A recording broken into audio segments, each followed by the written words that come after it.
Un acte est une division de la pièce. Les pièces sont divisées en 3 ou 5 actes. Un changement d'acte correspond au passage d'une étape dans la narration. Une scène est une partie d'un acte. Il y a changement de scène lorsque les personnages présents changent.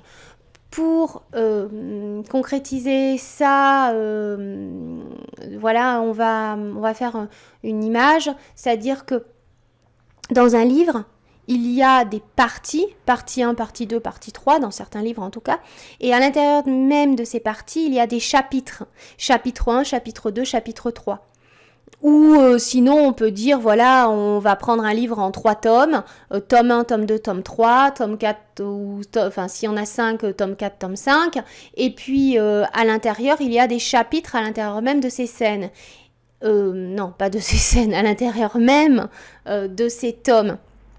Et donc en fait, les tomes ou les parties dans un livre, ça va correspondre aux actes.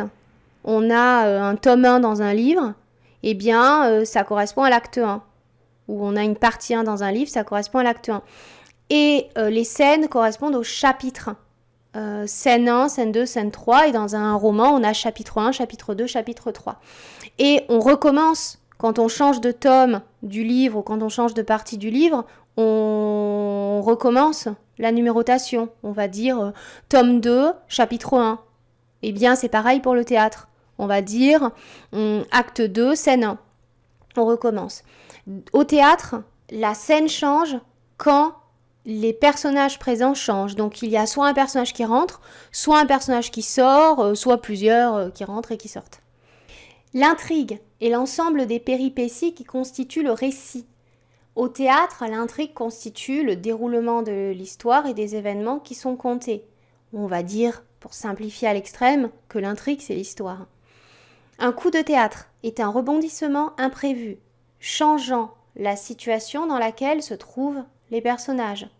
Lorsque le coup de théâtre n'a pas été préparé, on parle de Deus ex machina, c'est-à-dire quand on a un personnage qui arrive de nulle part et qui résout tout, ou un objet dont on n'a jamais parlé et qui résout tout. Voilà, quand il y a quelque chose qui résout tout et que ça n'a pas été préparé avant, on parle de Deus ex machina.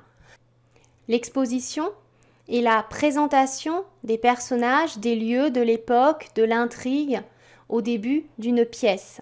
Elle correspond généralement à la première scène de l'histoire, mais elle peut s'étendre à plusieurs scènes, au point que l'acte 1, des fois on l'appelle acte d'exposition en fait. On expose les problèmes dans l'acte 1. Donc il peut y avoir une scène, 2 scènes, 3 scènes, voilà, qui exposent le problème, les personnages, les lieux. Le dénouement est la résolution de l'intrigue à la fin de la pièce.